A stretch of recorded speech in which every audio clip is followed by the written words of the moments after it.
Jésus, rempli du Saint-Esprit, revint du Jourdain, et il fut conduit par l'Esprit dans le désert, où il fut tenté par le diable pendant 40 jours. Il ne mangea rien durant ces jours-là, et après qu'ils furent écoulés, il eut faim. Le diable lui dit, « Si tu es fils de Dieu, ordonne à cette pierre qu'elle devienne du pain. » Jésus lui répondit, « Il est écrit, l'homme ne vivra pas de pain seulement. » Le diable, l'ayant élevé, lui montra en un instant tout le royaume de la terre et lui dit, « Je te donnerai toutes ces puissances et la gloire de ce royaume, car elle m'a été donnée, et je la donne à qui je veux.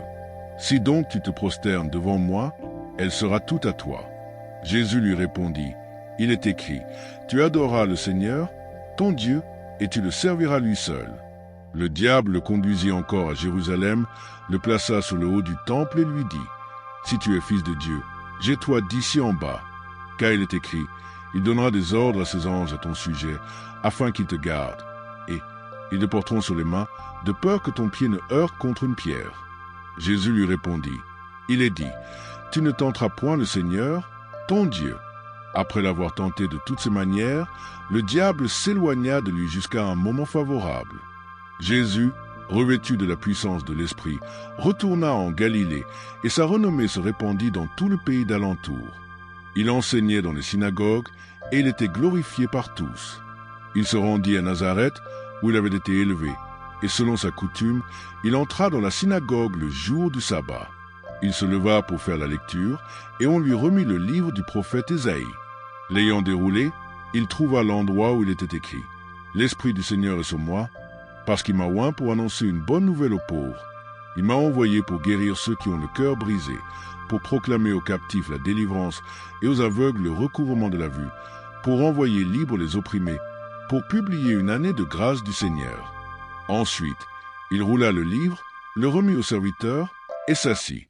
Tous ceux qui se trouvaient dans la synagogue avaient les regards fixés sur lui. Alors il commença à leur dire, « Aujourd'hui cette parole de l'Écriture que vous venez d'entendre est accomplie. » Et tous lui rendaient témoignage. Ils étaient étonnés des paroles de grâce qui sortaient de sa bouche. Et ils disaient, « N'est-ce pas le fils de Joseph ?» Jésus leur dit, « Sans doute vous m'appliquerez ce proverbe, « Médecin, guéris-toi toi-même, et vous me direz, « Fais ici, dans ta patrie, tout ce que nous avons appris que tu as fait à Capernaüm. » Mais, ajouta-t-il, je vous le dis en vérité, aucun prophète n'est bien reçu dans sa patrie. Je vous le dis en vérité, il y avait plusieurs veuves en Israël du temps d'Élie, lorsque le ciel fut fermé 3 ans et 6 mois et qu'il y eut une grande famine sur toute la terre. Et cependant Élie ne fut envoyé vers aucune d'elles, si ce n'est vers une femme veuve, à Sarepta, dans le pays de Sidon.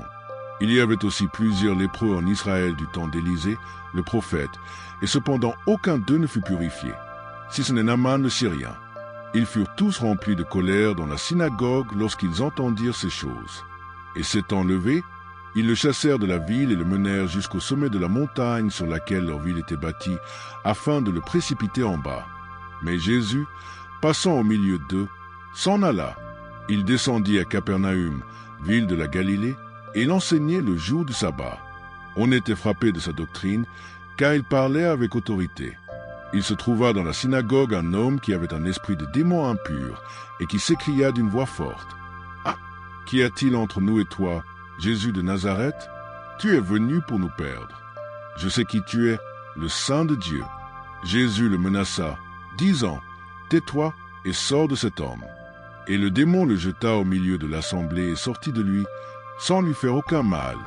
Tous furent saisis de stupeur, et ils se disaient les uns aux autres, « Quelle est cette parole? Il commande avec autorité et puissance aux esprits impurs, et ils sortent. » Et sa renommée se répandit dans tous les lieux d'alentour. En sortant de la synagogue, il se rendit à la maison de Simon. La belle-mère de Simon avait une violente fièvre, et ils le prièrent en sa faveur. S'étant penché sur elle, il menaça la fièvre, et la fièvre la quitta. À l'instant, elle se leva et les servit. Après le coucher du soleil, tous ceux qui avaient des malades atteints de diverses maladies les lui amenèrent. Il imposa les mains à chacun d'eux, et il les guérit. Des démons aussi sortirent de beaucoup de personnes, en criant et en disant, « Tu es le Fils de Dieu. » Mais il les menaçait et ne leur permettait pas de parler, parce qu'il savait qu'il était le Christ. Dès que le jour parut, il sortit et alla dans un lieu désert. Une foule de gens se mit à sa recherche et arriva jusqu'à lui. Ils voulaient le retenir afin qu'il ne les quittât point. Mais il leur dit, « Il faut aussi que j'annonce aux autres villes la bonne nouvelle du royaume de Dieu, car c'est pour cela que j'ai été envoyé. » Et il prêchait dans les synagogues de la Galilée.